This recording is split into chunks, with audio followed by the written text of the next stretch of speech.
Kal Kadosh V'Nichbad, le Shabbat Nahamu, nous récitons une haftara particulière, la première haftara de cette longue série des 7 haftarot, où nous constatons avec bonheur que le temps de la consolation est arrivé.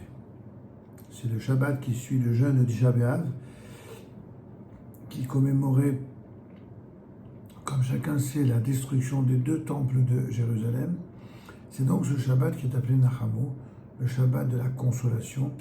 Les termes de la Haftara tirés de Yeshayahu et annonçant à Yerushalayim que son temps d'épreuve est fini, s'appliquent particulièrement bien à la période actuelle, en dépit des soubresauts factuels et réguliers depuis 1948 et un peu plus depuis 1967, avec les différentes guerres qui ont montré que les nations du monde qui ont reconnu l'existence d'un État juif en sa terre biblique ancestrale, eh bien, on a l'impression que depuis cette reconnaissance, certains passent leur temps à regretter cette reconnaissance.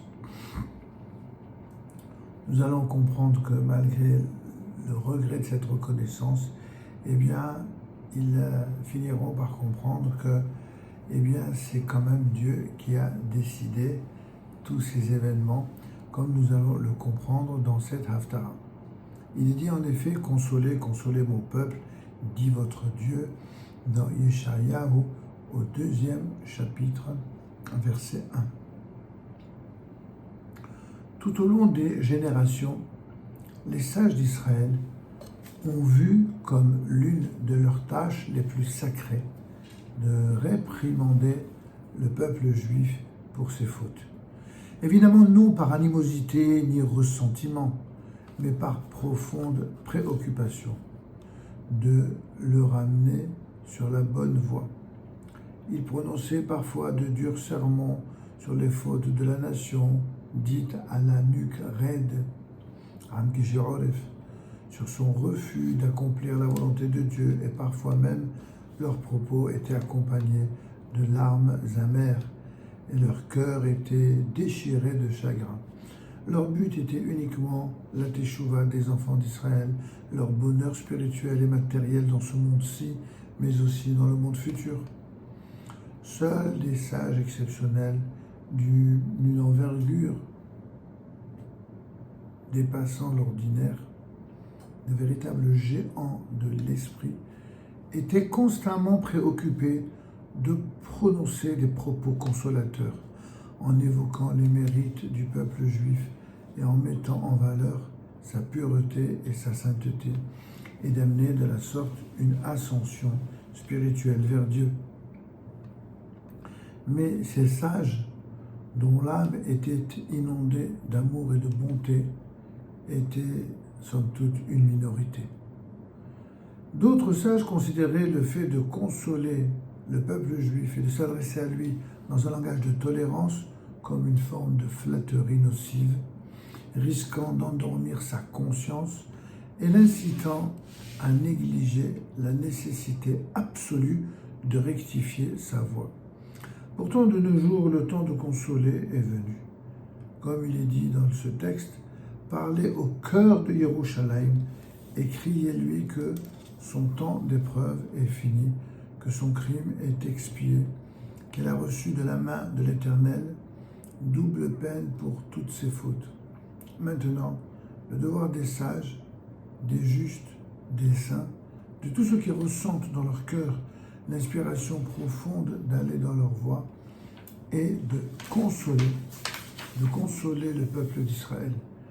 C'est d'ailleurs ce que nous enseigne le Rav Avraham Yitzhak Cohen Cook, alav Shalom, dans son article précédemment nommé Nehamat Yisraël, la consolation d'Israël, dans Ma'amare Hariya, à la page 279. Si c'est une grande mitzvah de consoler les endeuillés pour leurs malheurs privés, à plus forte raison en est-il pour la consolation des malheurs de la nation. Mais de quelle consolation s'agit-il?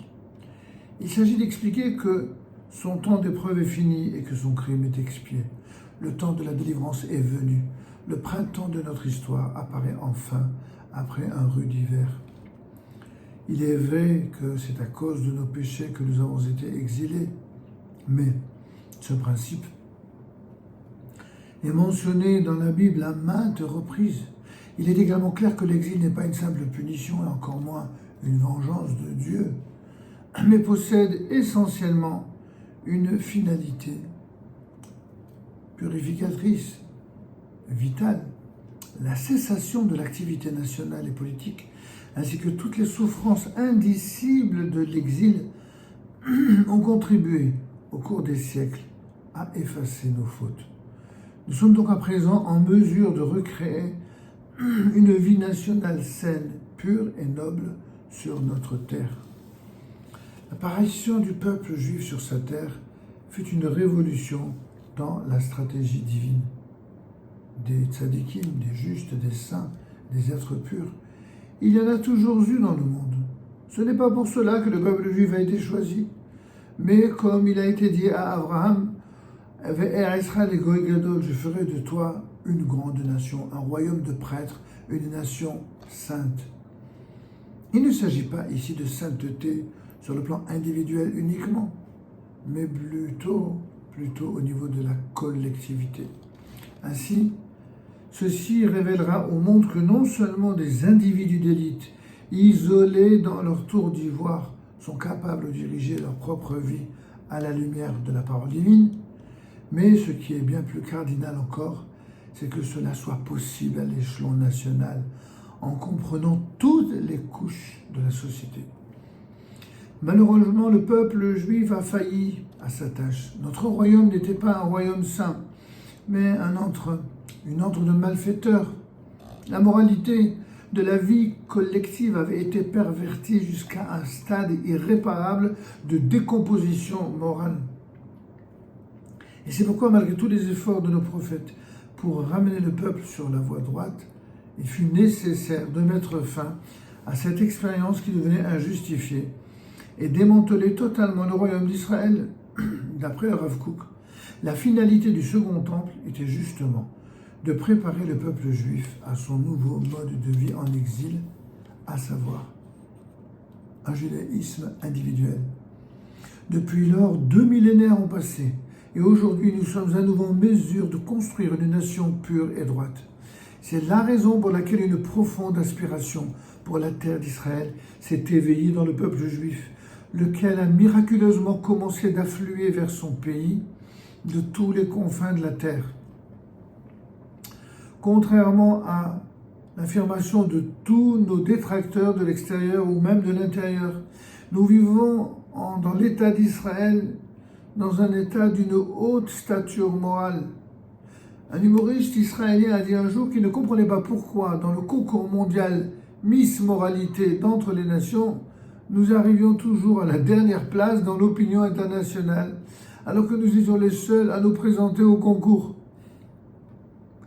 Heureusement, le peuple qui habite à Tzion, excepté, certes, quelques individus isolés non représentatifs de la collectivité, est à un très haut niveau de moralité, relativement à ce que nous étions la veille du grand exil et en comparaison aux nations contemporaines. Ceci ne signifie pas que nous ayons atteint le niveau idéal que Dieu attend de nous et que nous puissions nous reposer sur nos lauriers. Il y a toujours au sein du peuple juif des coins d'ombre qu'il nous faut chasser par la lumière de la Torah. Mais nous possédons un potentiel suffisant pour créer un état absolument idéal, piédestal du royaume de Dieu sur terre. Il est sans doute nécessaire parfois de réprimander avec force les individus de notre peuple dont le comportement est gravement répréhensible. Mais la consolation dont nous parlons concerne le peuple dans son ensemble, qui ne progressera que si l'on fait resplendir tous les points lumineux existants en lui, et en lui redonnant confiance en l'avenir et en lui-même. Oui, le temps de la consolation est réellement venu, avec ses nouvelles épousailles, le temps du printemps. Comme il est dit, une voix proclame dans le désert, déblayer la route de l'Éternel, niveler dans la campagne aride une chaussée pour notre Dieu. Que toute vallée soit exaucée, que toute montagne et colline s'abaissent, et que les pentes se changent en plaine, les crêtes escarpées en vallons. La gloire de l'Éternel va se révéler, et toutes les créatures ensemble en seront témoins.